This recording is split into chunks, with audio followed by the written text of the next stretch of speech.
بسم الله الرحمن الرحيم. عن أبي هريرة رضي الله تعالى عنه قال قال رسول الله صلى الله عليه وسلم: كلمتان خفيفتان على اللسان ثقيلتان في الميزان حبيبتان إلى الرحمن سبحان الله وبحمده سبحان الله العظيم. متفق علیہ. حضرت ابو ہریرہ رضی اللہ تعالی عنہ سے روایت ہے کہ نبی کریم صلی اللہ علیہ وسلم نے ارشاد فرمایا کہ دو کلمے ایسے ہیں جو زبان پر بہت ہلکے ہیں اور میزان عمل میں بہت بھاری ہوتے ہیں، اور اللہ جل جلالہ کو وہ بہت محبوب ہیں، اور وہ دو کلمے یہ ہیں: سبحان اللہ و بحمدہ سبحان اللہ العظیم. یہ صحیح بخاری کی روایت ہے. انسان کی اخروی کامیابی اور نقصان کا دار و مدار اس کے نامہ اعمال پر ہے. اگر نامہ اعمال بھاری نکلے گا تو کامیاب ہو جائے گا، اور اگر معاملہ دوسرا ہو تو پھر ہمیشہ کے لیے نقصان کا سامنا اس کو کرنا پڑے گا. قرآن کریم میں بھی جگہ جگہ اس کا ذکر ہے: فَمَنْ ثَقُلَتْ مَوَازِينُهُ فَأُولَئِكَ هُمُ الْمُفْلِحُونَ، کہ جس شخص کے میزان اور جس شخص کا ترازو بھاری نکلے گا اس میں حسنات اور نیکیاں زیادہ ہوں گی تو یہ ہمیشہ کے لیے فلاح پا جائے گا. وَمَنْ خَفَّتْ مَوَازِينُهُ، اور جس کا میزان عمل ہلکا پڑ جائے گا اس میں نیکیاں کم ہوں گی.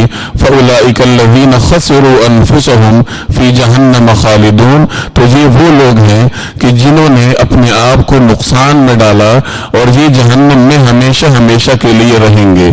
تو اخروی نجات کا دار و مدار میزان عمل پر ہے.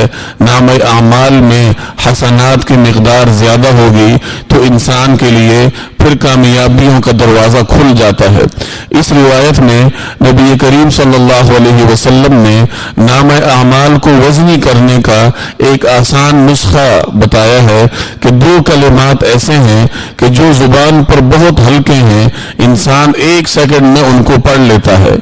زبان پر ہلکے ہونے کے باوجود نام اعمال کے لیے بہت وزنی ہے، یعنی انسان کا جو حسنات کا پلڑا ہے اس کو جھکانے میں اہم کردار ادا کرتے ہیں. اور ان کی ایک اور خصوصیت یہ بیان فرمائی کہ اللہ رب العالمین کو یہ دو کلمے بہت محبوب ہیں، انتہائی پیارے ہیں، اور وہ دو کلمے یہ ہیں: سبحان اللہ و بحمدہ، کہ میں اللہ کی پاکی بیان کرتا ہوں اس کی حمد اور تعریف کے ساتھ، اور سبحان اللہ العظیم، اور میں اللہ کی پاکی بیان کرتا ہوں جو نہایت عظمتوں والا ہے. تو یہ دو انتہائی خوبصورت کلمات ہیں: سبحان اللہ و بحمدہ سبحان اللہ العظیم. تو کوشش کیجئے کہ اپنے روزانہ کے معمولات میں اس کو بھی ایک مناسب مقدار میں انسان پڑھا کرے تاکہ اس کا نام اعمال روزانہ کی بنیاد پر وزنی ہوتا رہے. اللہ جل جلالہ مجھے اور آپ کو عمل کی توفیق عطا فرمائے.